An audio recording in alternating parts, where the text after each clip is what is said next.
আমাৰ চেনেলৰ এটা নতুন ভিডিঅ'লৈ মই মিঠু বৰাবলা সকলোকে স্বাগতম জনাইছোঁ। লাষ্ট ক্লাছত আমি বিশেষকৈ ডিছকাছ কৰি আছিলোঁ challenges of teaching Assamese language in a diverse classroom. এই সম্পৰ্কে আমি লাষ্ট ক্লাছত ডিছকাছ কৰিছিলোঁ। গতিকে আজিৰ ভিডিঅ'টোত কিছুমান তাৰে সলিউশ্যন অৰ্থাৎ ছাজেশ্যন পৰামৰ্শসমূহৰ বিষয়ে আলোচনা কৰিম যে অসমীয়া ভাষাটো আমি কেনেকৈ শিকাম এটা বৈচিত্ৰ্যময় বা এটা ডাইভাৰ্ছ ক্লাছৰুমত। ঠিক আছে, গতিকে বলক পলম নকৰি আজিৰ ভিডিঅ'টো আৰম্ভ কৰোঁ। 1 নম্বৰ পইণ্টটো হৈছে যে শিক্ষাৰ্থী ভাষাগত পটভূমি বুজা। মিনছ যে শিক্ষা আৰম্ভ কৰাৰ আগতে কোন শিক্ষাৰ্থী মাতৃভাষা কি বুজা। এতিয়া শিক্ষা আৰম্ভ কৰাৰ আগতে যিহেতু মানে শ্ৰেণীকোঠাটোত বিভিন্ন ধৰণৰ ল'ৰা ছোৱালী অৰ্থাৎ বিভিন্ন ভাষাৰ ল'ৰা ছোৱালী যিটো উপস্থিত থাকিব, সেইকাৰণে তেওঁলোকৰ মাতৃভাষা কি, প্ৰত্যেকৰে মাতৃভাষা কি সেই সম্পৰ্কে শিক্ষকজনে প্ৰথমতে বুজি ল'ব লাগিব। ঠিক আছে। 2 নম্বৰটো আছে সহজ ভাষা সহজ বাক্য ব্যৱহাৰ কৰা। শিক্ষকে কঠিন ভাষা ব্যৱহাৰ নকৰি দৈনন্দিন কথোপকথনত ব্যৱহৃত সহজ অসমীয়া শব্দ ব্যৱহাৰ কৰিব লাগে।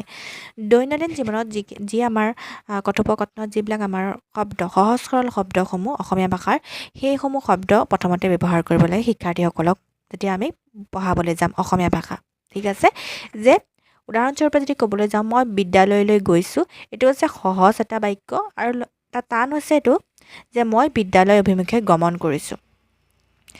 বেলেগ ভাষাৰ ল'ৰা ছোৱালীয়ে প্ৰথমতে এইটো যিটো আমাৰ জটিল বাক্য এই বাক্যটোৰ অৰ্থ বুজোতে অলপমান টাইম লাগিব পাৰে। সেইকাৰণে প্ৰথমতে শিক্ষাৰ্থীসকলে যেতিয়া আমি বহুভাষিক যেতিয়া আমাৰ ডাইভাৰ্ছ ক্লাছৰুম বিভিন্ন সংস্কৃতি বিভিন্ন ভাষাৰ হয়নে বা কিছুমান এনেকুৱা থাকিব শ্ল' লাৰ্ণাৰ স্পীড লাৰ্ণাৰ এনেকুৱা থাকিব। গতিকে তেওঁলোকক যেতিয়া আমি অসমীয়া ভাষা শিকাবলৈ যাম তেতিয়া আমি প্ৰথমতে সদায় সহজ সৰল শব্দসমূহ ব্যৱহাৰ কৰি বাক্য শিকাব লাগে। ঠিক আছে, তাৰপাছত আমি লাহে লাহে জটিলতে গতি কৰিব লাগে। 3 নম্বৰ পইণ্টটো হৈছে দৰ্শনীয় শিক্ষণ ভিজুৱেল এইডছ ব্যৱহাৰ কৰা। যিসমূহ সঁজুলি মানে আমি চাই পেলাই আমি শিকিব পাৰোঁ তেনেকুৱা ধৰণৰ আমি টাচ কৰি পেলাই যদি চাই পেলাই সেই বস্তু তাৰ পৰা শিকিব পাৰোঁ ন, সেই বস্তুটো আমাৰ লং লাষ্টিং আমাৰ কি হয় মনত থাকি যায়। তেনেকুৱা ধৰণৰ বস্তু শিক্ষাৰ্থীসকলক ব্যৱহাৰ মানে শিকাবলৈ যাওঁতে অসমীয়া ভাষাটো তেনেকুৱা ধৰণৰ ৰিয়েলিয়া যিটো আমাৰ ৰিয়েলিয়া বুলি কোৱা হয়, ৰিয়েল যিখিনি বস্তু সেইখিনি বস্তু আমি সদায় ব্যৱহাৰ কৰিব লাগে। মানে কেনেকুৱা ধৰণৰ যে ছবি হ'ব পাৰে, ফ্লেছ কাৰ্ড, ড্ৰয়িং, কিবা এটা ৰিয়েল অবজেক্ট আমি দেখাব পাৰোঁ। তেতিয়া আমি অসমীয়া ভাষাৰ সেই শব্দটো বুজাবৰ কাৰণে আমাৰ কি হয় সহজ হয়। উদাহৰণস্বৰূপে কমলা, ফুল, গছ এই সকলোবোৰ শব্দ ছবিৰে যেতিয়া বুজাম নন আছামিজ শিক্ষাৰ্থীয়েও কি কৰিব পাৰিব বুজিব পাৰিব। মানে এনেকুৱা ধৰণৰ যদি আমি গছ এজোপাৰ বিষয়ে আমি পঢ়াবলৈ গৈছোঁ, যদিহে আমি গছপুলি এটা যিটো ৰিয়েল গছপুলি এটা যদি আমি শিক্ষাৰ্থীসকলক মানে দেখাওঁ তেতিয়াহ'লে কি হ'ব, শিক্ষাৰ্থীসকলে সেই গছপুলিটো যেতিয়া নিজে চকুৰে চাই বা স্পৰ্শ কৰি চাব পাৰিব ন, ৰিয়েল অবজেক্টটোৰ পৰা অতি সোনকালে শিকিব পাৰিব। ঠিক আছে। 4 নম্বৰ পইণ্টটো হৈছে যে দ্বিভাষিক পদ্ধতি অৰ্থাৎ বাইলিংগুৱেল এপ্ৰ'চ ব্যৱহাৰ কৰা।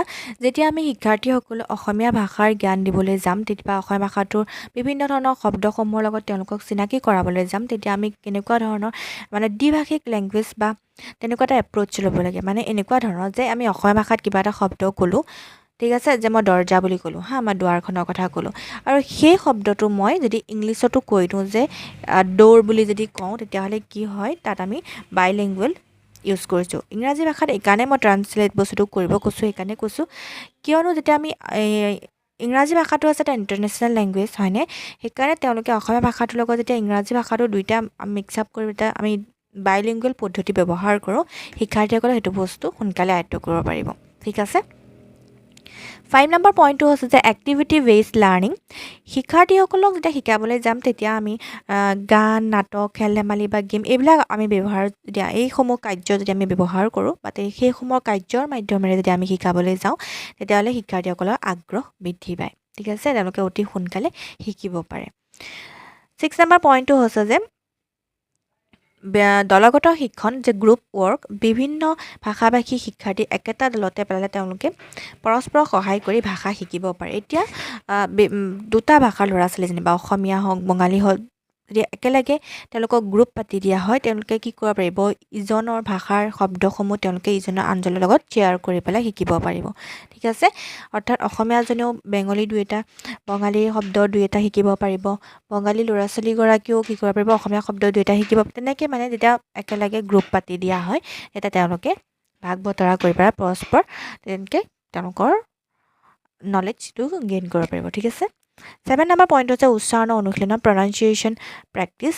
অসমীয়া ধ দন্ত ধ মধন্য ধ দন্তন্য ঙ ঐ এই ধ্বনিসমূহৰ বেলেগ বেলেগ ভাষা ভাষীৰ কাৰণে সেইবোৰ কঠিন হয় উচ্চাৰণ কৰিবৰ কাৰণে আৰু সেইকাৰণে কি কৰিব লাগিব মাল্টিপল টাইমছ প্ৰেক্টিচ কৰিব লাগিব ঠিক আছে 8 নম্বৰ পইণ্ট হৈছে শব্দ ভাণ্ডাৰ বৃদ্ধি কৰোৱা শিক্ষাৰ্থী একেলগে বহুত নতুন শব্দ শিকিলে ভুল হয় প্ৰেছাৰ অনুভৱ কৰে প্ৰথমতে আমি গছ ফুল পানী দ্বিতীয় সপ্তাহত আমি বৰষুণ নদী পাহাৰ এইখিনি যে মই কৈছোঁ প্ৰথম সপ্তাহত গছ ফুল পানী শিকাব লাগে এইহোলা শব্দ এতিয়া আমাৰ এনেকুৱা লাগিব এনেকুৱা শব্দ শিকাব লাগেনে আৰু ইমান এতিয়া আমি ডাঙৰ হ'লোহি কিন্তু আমি সদায় মনত ৰাখিব লাগিব যে কিয়নো আমি CTETৰ কোনখন পেপাৰৰ প্ৰিপেৰেশ্যন কৰি আছোঁ আমি ফাৰ্ষ্ট পেপাৰখনৰ প্ৰিপেৰেশ্যন কৰি আছোঁ হয়নে ফাৰ্ষ্ট পেপাৰখন আমাৰ ষ্টুডেণ্টছ থাকিব ক্লাছ 1ৰ পৰা 5লৈ গতিকে এইটো ষ্টেজৰ ল'ৰা ছোৱালীক বেছ কৰি পেলাই আমি পঢ়িব লাগিব ঠিক আছে সেইকাৰণেহে কৈছোঁ যে প্ৰথম সপ্তাহত আমি গছ ফুল পানী এইটো ষ্টেজৰ ল'ৰা ছোৱালীক প্ৰথমতে এনেকৈতো শিকাব লাগিব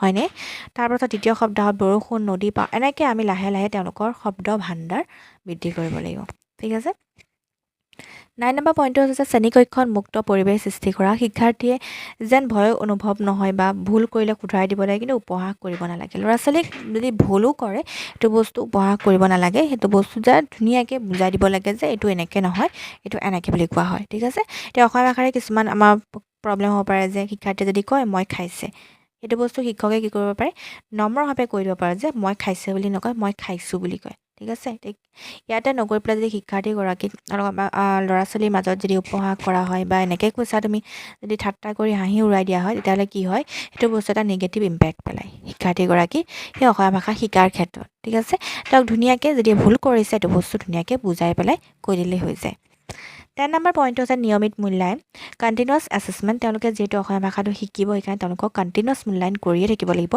ডিক্টেশ্যন দিব পাৰে সূত্ৰলিপি পিকচাৰ ডেছক্ৰিপশ্যন পাৰে যে পিকচাৰ এটা আছে পিকচাৰটো কি কৰা হৈছে সেইটো বস্তু ডেছক্ৰাইব কৰা তেনেকুৱা হ'ব পাৰে ৰিডিং এলাউড ধুনীয়াকৈ ডাঙৰকৈ পঢ়িব দিব পাৰে চিম্পল ৰাইটিং টাস্ক দিব পাৰে ঠিক আছে বিভিন্ন ৰিটেন টাস্ক কুৱেশ্যন আনচাৰ তেনেকুৱাও দিব পাৰে 11 নম্বৰ পইণ্টটো হৈছে যে ICT টুলছ ব্যৱহাৰ কৰিব লাগে অসমীয়া গল্প অডিঅ' ক্লিপ ব্যৱহাৰ কৰিব পাৰে উচ্চাৰণ শিকিব পাৰে অডিঅ' ভিডিঅ' তেনেকুৱা ধৰণৰ যদি সঁজুলি ব্যৱহাৰ কৰা হয় শিক্ষাৰ্থীসকলক শিকাবলৈ যাওঁ তেতিয়া শিক্ষাৰ্থীসকলে অতি সোনকালে শিকিব পাৰে কাৰণ যিটো বস্তু নিজে চাব পাৰে বা টাচ কৰি চাব পাৰে সেইবিলাক বস্তু মানে অতি সোনকালে মনত ৰয় ঠিক আছে গতিকে আজিৰ ভিডিঅ'টোত আমি বিশেষকৈ ডিছকাছ কৰিলোঁ suggestions for teaching Assamese language in a diverse classroom ঠিক আছে গতিকে ইয়াৰ নেক্সট ভিডিঅ'ত আমি বিশেষকৈ ডিছকাছ কৰিম লেংগুৱেজ ডিফিকাল্টিছ সম্পৰ্কে অ'কে গতিকে আজিৰ ভিডিঅ'টোত মাত্ৰ ইমানখিনি আকৌ লগ পাম এটি নতুন ভিডিঅ'ৰ সৈতে তেতিয়ালৈকে সকলো ভালে থাকক সুস্থ থাকক ধন্যবাদ